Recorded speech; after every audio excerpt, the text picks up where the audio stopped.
This is Apple Valley News Now at 6 on your side. Good evening and thanks for joining us. I'm Alyssa Warner. And I'm Austin Reed. Tuesday night, here we go, training to save lives on the water. That is the goal of a statewide learning symposium taking place on the Columbia River in Kennewick for the next 3 weeks. Only Apple Valley News Now got a behind-the-scenes look at what's being taught this year.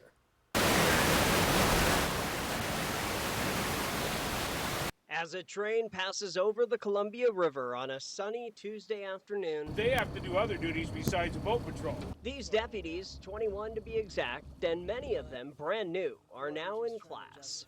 So I'm a retired deputy of 30 years with Thurston County Sheriff's Office, and I've been teaching marine law enforcement stuff for many years. Talk about what we are doing on day one of being on the water. Okay, day one of being on the water, what you're seeing out here is all students are in their boats and they're practicing what we call close-quartered boat control. There will be 3 different courses for 3 different groups. Each course, 44 hours in total. When it comes to, hypothermia, you're not going to find any probably body of water in this state that's not going to set in within a very short period of time. From Lincoln and Pierce counties to Spokane, Kittitas County to Walla Walla, and everywhere in between.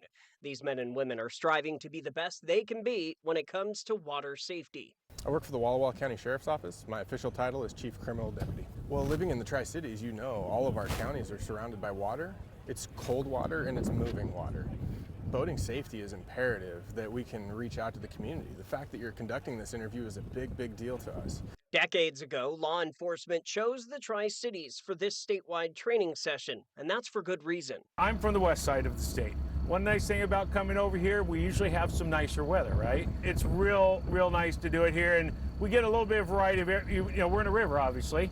We're on the Columbia River, but we've got some slow water in here, then we work on current out here and go over things. So we get a little variety here, and it's just kind of a really nice area to come and train. Also happening this week, water rescue, tactical boat operation, basic boat search, and waterborne operations. As you can imagine, everybody is staying quite busy. If you look at the Snake River that borders between Franklin and Walla Walla, that water is regulated by dams. It's a little bit different than what's coming down the Columbia River because we don't hit those dams as frequently. And for Jeff Norton, one of the instructors this year, he tells me that he lives on the west side of the state, but says sober boat driving, wearing a life vest, and knowing what your boat is capable of doing goes a long way. Be safe out there.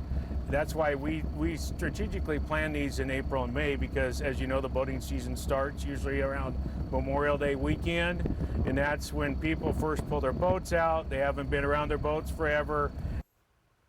Now, this Thursday, crews will be performing scenario training, so if you are on the water and notice an increased police presence, now you know. It's always kind of fun to see them out on the water doing those drills. Yeah, and they really, one thing, the big takeaway, they care. That's true.